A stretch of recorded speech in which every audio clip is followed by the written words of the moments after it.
This channel does not promote any violent, harmful, or illegal activities. All content provided by this channel is meant for an education purpose only. নমস্কার, টিভি9 বাংলায় আপনাদের সকলকে স্বাগত। শুরু করছে news express এট 9। আমার সঙ্গে মিমি আর আমার সঙ্গে রুমেলা।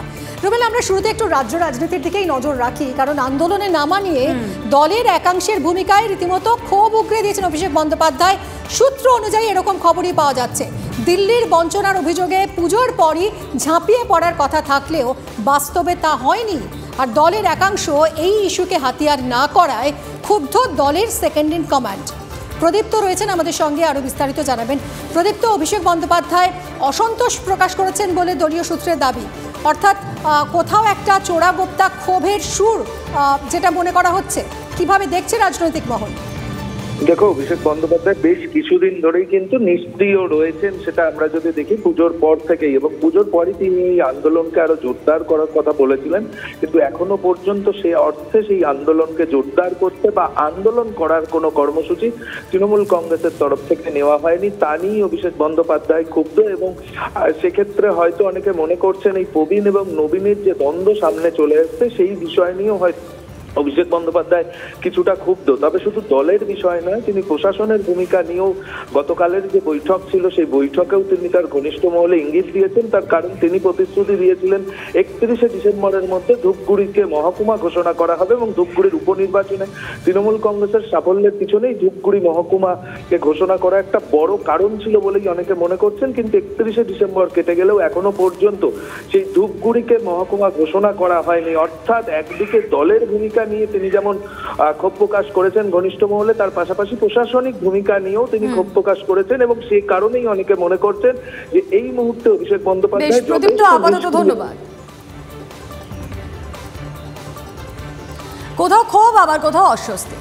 অর্জুন সিং এবং সোমনাথ শ্যাম দ্বন্দ্ব মেটাতে গিয়ে অস্বস্তিতে পড়লেন সুব্রত বক্সী। তৃণমূলের রাজ্য সভাপতির ডাক এড়ালেন জগদ্দলের তৃণমূল বিধায়ক সোমনাথ শ্যাম। এদিন নৈহাটিতে যান সুব্রত বক্সী। নৈহাটি পুরসভায় চলেও আসেন সাংসদ অর্জুন সিং। সোমনাথের জন্য অপেক্ষার পরও না আসায় ফিরে আসেন তিনি। যদিও সোমনাথের দাবি বৈঠকে ডাকাই হয়নি তাকে। ওই বৈঠকে অনুপস্থিত ছিলেন সেচমন্ত্রী তথা নৈহাটির বিধায়ক পার্থ ভৌমিক এবং বীজপুরের তৃণমূল বিধায়ক সুবোধ অধিকারী। এই বৈঠকের আগে কালীঘাটে অভিষেক বন্দ্যোপাধ্যায়ের সঙ্গে দেখা করেন তাপস রায় ও পার্থ ভৌমিক। ছিলেন কুণাল ঘোষ, ব্রাত্য বসু। আমার মনে হয় এই যে ব্যাখ্যাটা যে আজকে কোনো বৈঠক ছিল, এটাই একটা ভুল মেসেজ বেরিয়েছিল মার্কেটে। আমাকে এই বিষয়ে কিছু বলা হয়নি, আমি কিছুই জানি না, কিন্তু শুধুমাত্র বলা হচ্ছে যে আমি এড়িয়েছি। আমি কোনো মিটিং এড়াইনি, আমাকে কোনো মিটিং এর কথা বলাই হয়নি, এবং আমাকে কোনো ডাকাও হয়নি, এবং কোনো নলেজের মধ্যেও নেই আবার এটা।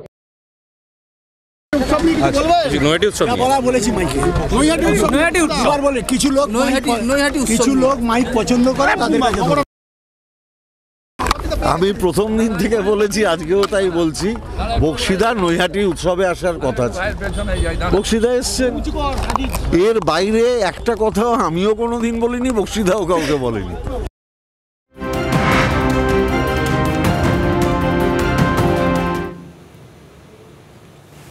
গঙ্গাসাগর মেলার প্রস্তুতি খতিয়ে দেখতে আগামী 3রা জানুয়ারি সাগরদ্বীপে যাবেন মুখ্যমন্ত্রী। পুণ্যার্থীদের যাতে কোনো রকম সমস্যা না হয় তা নিশ্চিত করতে প্রতি বছরই গঙ্গাসাগর মেলা পরিদর্শনে যান মুখ্যমন্ত্রী মমতা বন্দ্যোপাধ্যায়। এবছরও তার কোনো ব্যতিক্রম হচ্ছে না। আগামী 8ই জানুয়ারি থেকে শুরু হচ্ছে গঙ্গাসাগর মেলা, চলবে 17ই জানুয়ারি পর্যন্ত। গত বুধবারই নবান্নে গঙ্গাসাগর মেলার প্রস্তুতি নিয়ে বৈঠক করেন মুখ্যমন্ত্রী।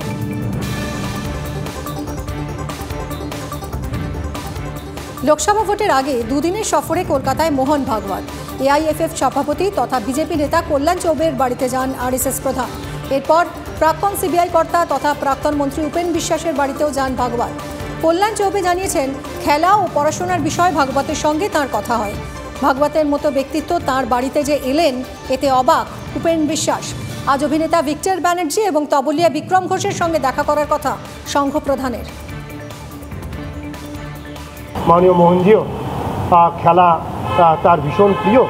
খেলা এবং শিক্ষা দুটোকে কিভাবে একত্রিত করা যায় সেই বিষয়ে উনি উল্লেখ করেছেন। মানে আমার কাছে না, আমি তো কিছুতেই বুঝতে পারছিলাম না যে মানে আরএসএস এর চিফ আসবে আমাদের বাড়িতে। এটা আমার কাছে মানে বিয়ন্ড মাই ইমাজিনেশন ভাই থেকে। উনি কিন্তু কি হচ্ছে যে মিসেস বিশ্বাসের একটা আমাদের because of our long years of যে ও কেউ যদি বাড়িতে আসে তাকে আমরা আপ্যায়ন করব, তাকে সেইভাবে রিসিভ করব, সেই হিসেবে তাকে কিছু স্মল আমাদের একটা ইয়ে আছে, ফ্যামিলি ট্রাস্ট আছে, তার কিছু সোভেনির আছে, সেই সোভেনির দিয়েছি। আর এদিকে উদয়ন গুহ হুঁশিয়ারি দিয়েছিলেন, মিমি বলেছিলেন বিজেপি সাংসদের এলাকায় পার্টি অফিস খুলতে গিয়ে বাধা আসলে পাল্টা প্রতিরোধ হবে। হলো কি? একদমই না। সেই পার্টি অফিস খুলতেই দেখা গেল যে তুমুল উত্তেজনা, বিজেপির বিরুদ্ধে বোমাবাজির অভিযোগ তৃণমূলের, পাল্টা আবার ঘাসফুলের বিরুদ্ধে অশান্তি ছড়ানোর অভিযোগে ঝাঁটা নিয়ে রাস্তায় পদ্মের বিজেপি কর্মীরা নেমে পড়লেন। সত্যি ভোট হোক কিংবা ভোট পরবর্তী অবস্থা, রুমেলা দেখো কোচবিহার কিন্তু সেই কোচবিহারেই রয়েছে।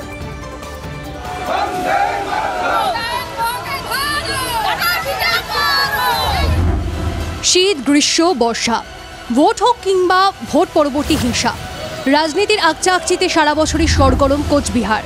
শুক্রবারই পার্টি অফিস খোলাকে কেন্দ্র করে হুঁশিয়ারি দিয়েছিলেন উত্তরবঙ্গ উন্নয়ন মন্ত্রী উদয়ন গুহ।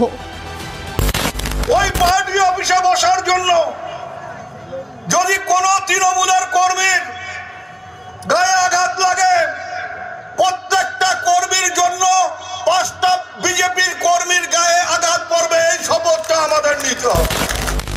শনিবার সেই পার্টি অফিস খোলাকে কেন্দ্র করে উত্তেজনা ছড়ালো। রাজনৈতিক অশান্তির জেরে সম্প্রতি ভেটাগুড়ির তৃণমূলের পার্টি অফিসে তালা ঝোলে। শনিবার এলাকায় মিছিল করে কেন্দ্রীয় মন্ত্রী নিশীথ প্রামাণিকের খাস তালুকে বন্ধ পার্টি অফিসে তালা খুলে ঢোকেন তৃণমূল বিধায়ক। এরপরই কর্মীদের চাঙ্গা করে মন্ত্রীর হুঁশিয়ারি, এরপরে মানে ওরা যে ভাষায় কথা বলে বা যে ভাষা বোঝে আমরা সেই ভাষা প্রয়োগ করতে বাধ্য হব। ভেটাগুড়িতে গোলমাল করে যদি মনে করে ভেটাগুড়ি 1-2 দখল করে ভেটাগুড়িতে প্যানিক সৃষ্টি করে ভেটাগুড়িতে তৃণমূলের কর্মীদের কোণঠাসা করে রাখবে, যে এদিকে পেছন দিকে পুটিমারি, সামনের দিকে দেওয়ানহাট, কোনো বিজেপি কর্মী এর ওপাশের রেল লাইন ক্রস করতে পারবে না, এদিকে প্রান্তিক বাজার ক্রস করতে পারবে না। উদয়ন গুহর এই হুঁশিয়ারির পরই উত্তেজনা। তৃণমূলের অভিযোগ এলাকায় বোমাবাজি করে বিজেপি। প্রত্যক্ষদর্শীরা জানান,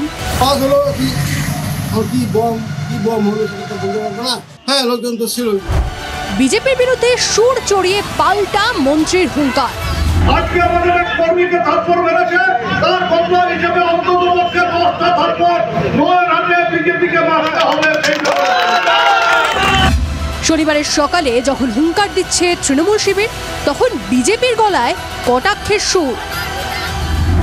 এটা কোম্পানি, টাকা মারা কোম্পানি, এটা তোলামূল কোম্পানি, বোমাবাজি কোম্পানি, গুলি বন্দুকের কোম্পানি। বিজেপির বোমা বন্দুকের কারখানা আছে? যদি থাকে পুলিশ কি করছে? অপদার্থ প্রশাসন। বিজেপির বিরুদ্ধে বোমাবাজির অভিযোগ তৃণমূলের, পাল্টা পার্টি অফিস খোলার নামে এলাকায় অশান্তি ছড়ানোর অভিযোগে ঝাঁটা হাতে রাস্তায় বিজেপির কর্মীরা।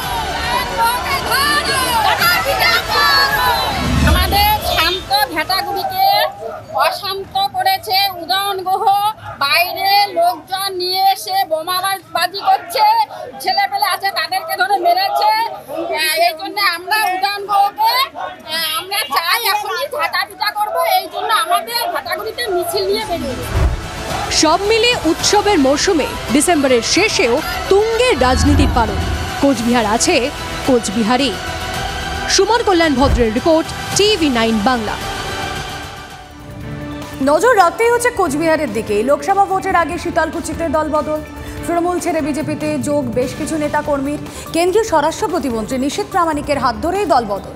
শীতলকুচি বিধানসভা কেন্দ্রের লালবাজার অঞ্চলের তৃণমূল কংগ্রেসের অঞ্চল কমিটির সহ সভাপতি বিনোদ বর্মন এবং তার অনুগামীরা তৃণমূল ছেড়ে যোগ দিলেন বিজেপিতে। এই দলবদলের জেরে অস্বস্তিতে জেলা তৃণমূল নেতৃত্ব। তৃণমূল দল থেকে কেন? এতদিন তৃণমূলের আমি অঞ্চল সভাপতির পদে ছিলাম এবং তৃণমূলের সেই অবসানের ব্যাপার এবং গোষ্ঠীখণ্ডলের ব্যাপারে আমাদের সঙ্গে বনিবনা হওয়ার সূত্রে এই জন্য আমি তৃণমূল থেকে আজকে বিজেপিতে যোগদান করলাম। TV9 বাংলার খবরের জেট। অবশেষে লক্ষ্মীর ভাণ্ডারের টাকা পেলেন ধূপগুড়ির বধেয়ারকুটি গ্রাম পঞ্চায়েতের মহিলারা। পঞ্চায়েত নির্বাচনে এই গ্রাম পঞ্চায়েত হাতছাড়া হয়েছিল তৃণমূলের। নির্বাচনে জয়ী হয়ে পঞ্চায়েতের দখল নেয় বিজেপি। আর তারপর থেকেই লক্ষ্মীর ভাণ্ডারের টাকা বন্ধ হয়ে যায় বলে অভিযোগ। সমস্যায় পড়েন এলাকার মহিলারা। গত 28শে নভেম্বর এই খবর দেখিয়েছিলাম আমরা TV9 বাংলা, এবং তারপরে TV9 বাংলার খবরের জের লক্ষ্মীর ভাণ্ডারের টাকা পেলেন ধূপগুড়ির গধেয়ারকুটি গ্রাম পঞ্চায়েতের মহিলারা। কথা বলবো, আমাদের প্রতিনিধি রনি রয়েছেন সরাসরি। রনি, আমরাই প্রশ্ন তুলেছিলাম যে সরকারি প্রকল্প নিয়ে কেন রাজনীতি হবে, তারপর নড়ে চড়ে বসলো প্রশাসন। গত 28 তারিখ এই খবর প্রথম সম্প্রচার করি এবং আমরাই তুলে ধরেছিলাম যে একটি গ্রাম পঞ্চায়েত বিজেপি দখল করেছে, তারপর 3 মাস ধরে টাকা বন্ধ ছিল, বারবার বিভিন্ন আধিকারিকদের দপ্তরে দরবার করার পরও টাকা মেলেনি এবং সেই খবর TV9 বাংলা সম্প্রচার করার পর অবশেষে নড়ে বসলো প্রশাসন এবং প্রশাসনের তরফে ইতিমধ্যেই 3 মাসের টাকা একসাথেই কিন্তু প্রতিটি মহিলার অ্যাকাউন্টে ঢুকে গিয়েছে এবং সেই টাকা ঢোকার পর রীতিমতো খুশি মহিলারা এবং ধন্যবাদ জানিয়েছে TV9 বাংলাকেও, কারণ তারা বারবার দরবার করার পরেও কেউ শুনছিলেন না তাদের কথা।